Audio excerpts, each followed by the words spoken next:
If walking is your main exercise, there is something no one told you. And once you understand it, you will never see your daily walk the same way again. Because yes, walking feels like enough. It feels good.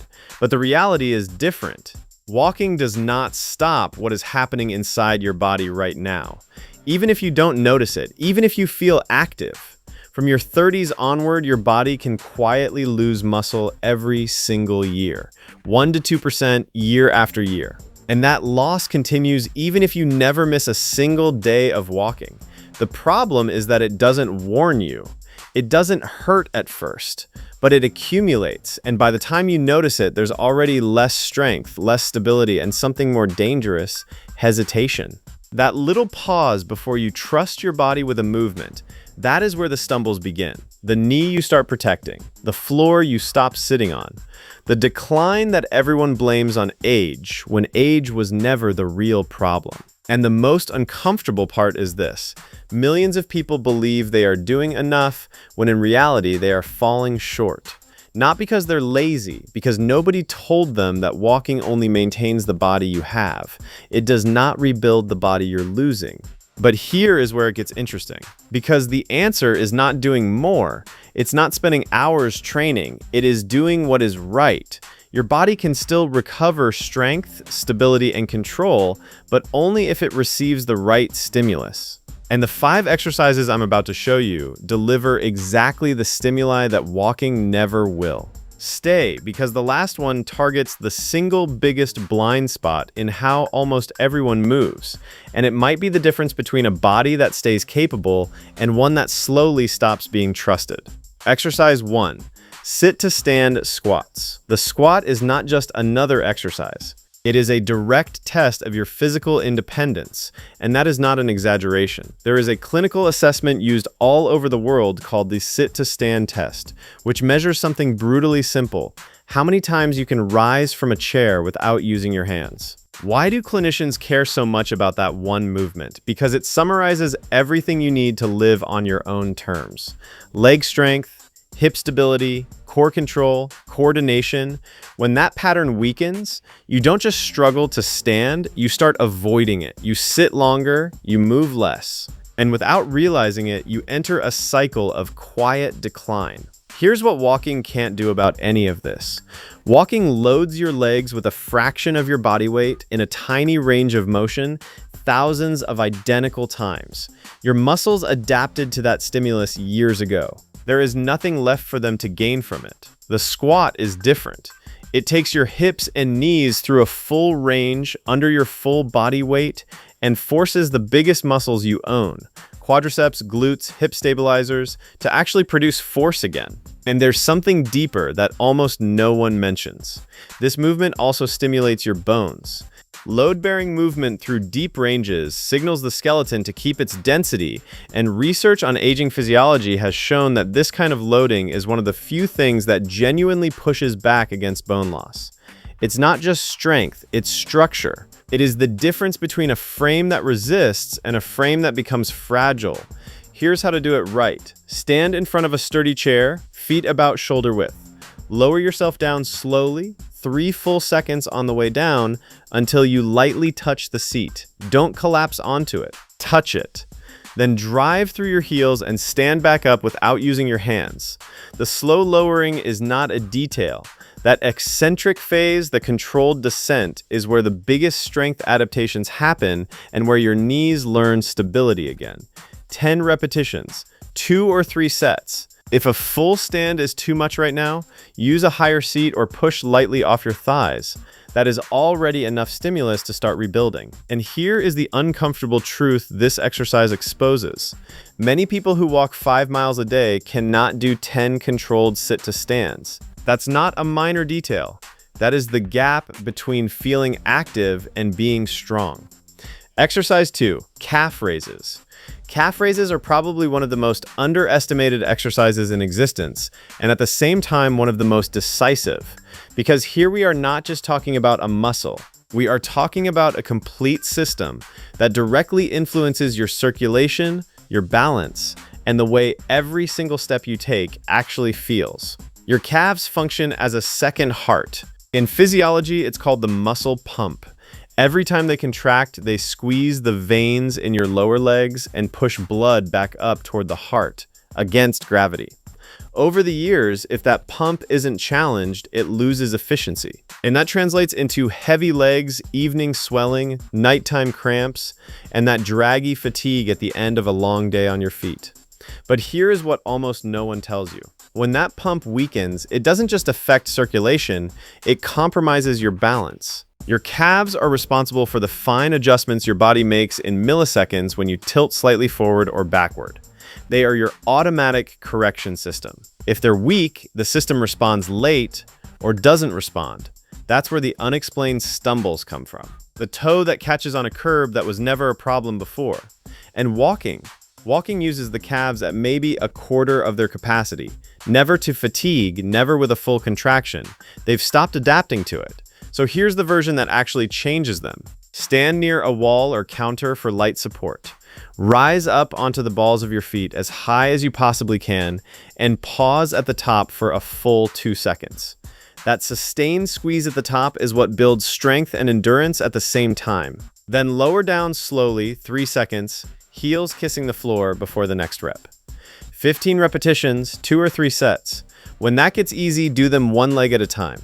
The slow lowering trains the exact braking control your ankles use to catch you when balance shifts.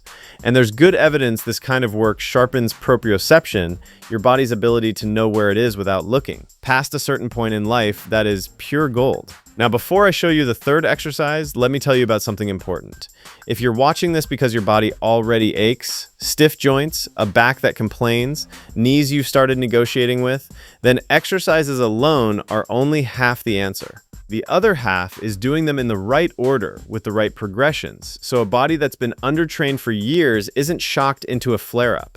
That's exactly why I created Reboot Your Body. It's a 30-day, step-by-step program that takes you from wherever you are right now and rebuilds your movement and strength one day at a time. No equipment, no gym, no guesswork. Just a daily plan designed to get you back on the floor with your kids or grandkids without needing a hand up, through your workday without the constant background ache, and back to trusting your body again. The link is in the description below if you want to check it out. Now, back to the exercises, because this next one is the one your lower back has been waiting for. Exercise 3, the glute bridge. The glute bridge is one of those exercises that seems too simple to take seriously until you understand what is actually happening in your body when you do it correctly.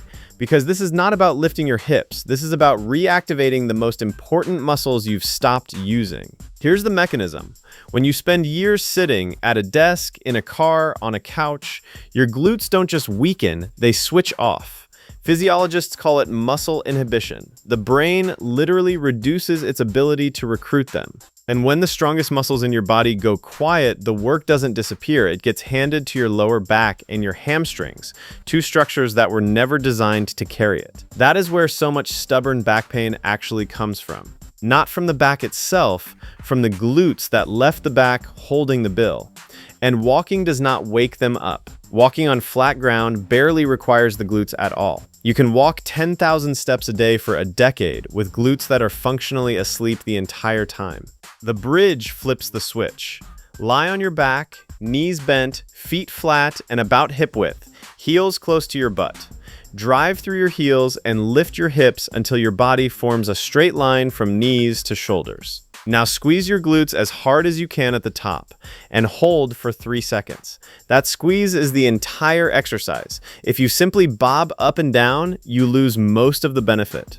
If you focus on the squeeze, you are reteaching your nervous system to use the right muscle at the right time. And research in rehabilitation has shown this kind of work meaningfully reduces the load on the lumbar spine. Lower slowly, 12 repetitions, 2 or 3 sets. Watch for one mistake, pushing so high that your lower back arches. If you feel it in your back instead of your butt, lower the height and squeeze harder.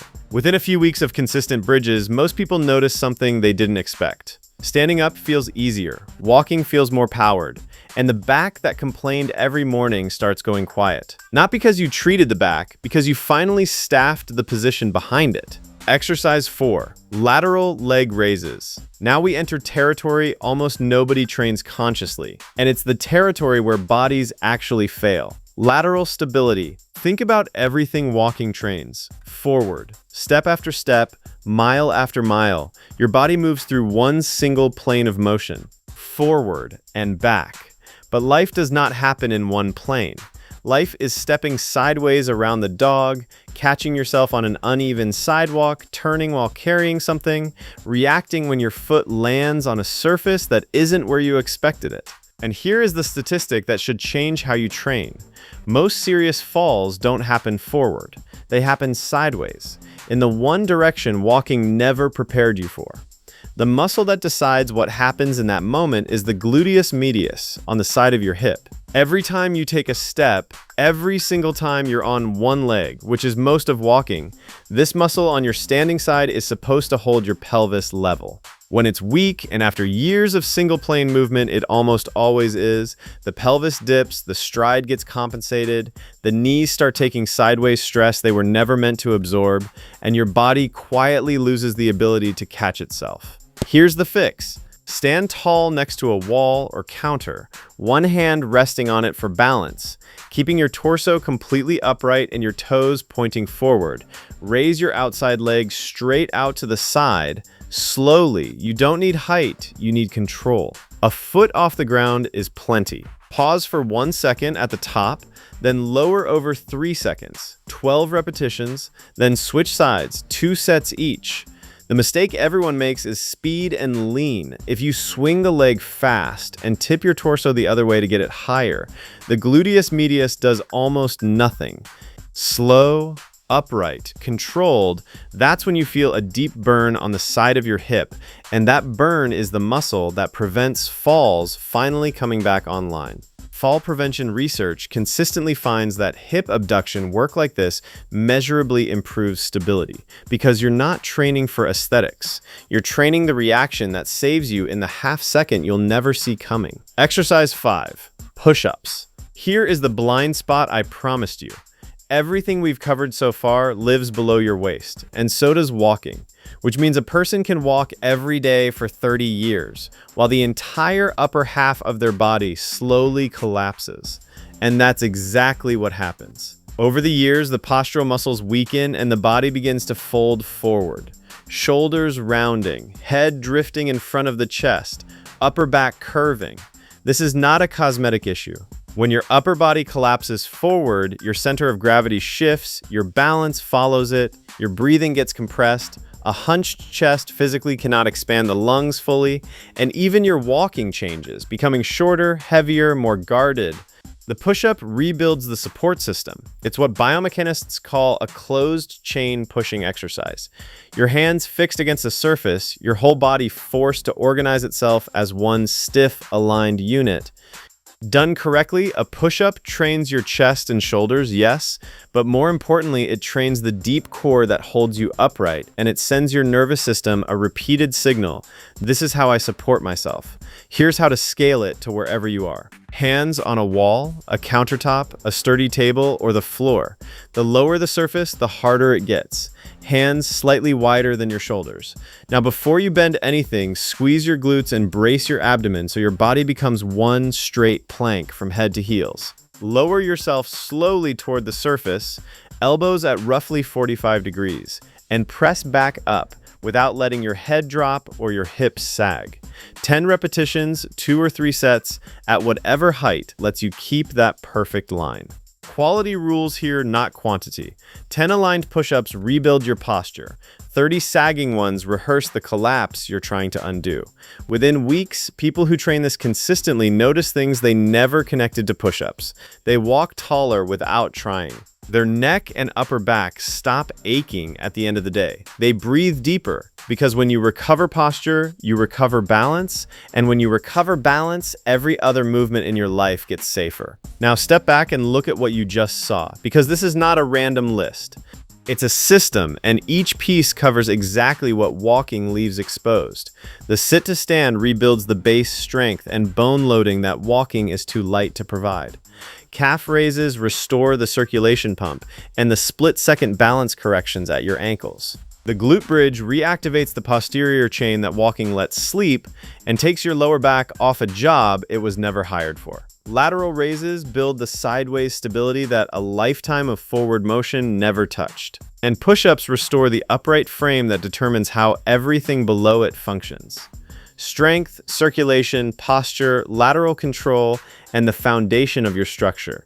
The exact pillars that decide how your movement ages. And none of this means you should stop walking. Walking is wonderful for your heart, your head, your habits. Keep your walks, but understand what they are. Maintenance. These 5 exercises are the rebuild. 15 minutes, 3 or 4 days a week, no equipment, alongside the walking you already love. Because here's the truth underneath all of it. Your body didn't get weaker because of age. It got weaker because of missing stimulus.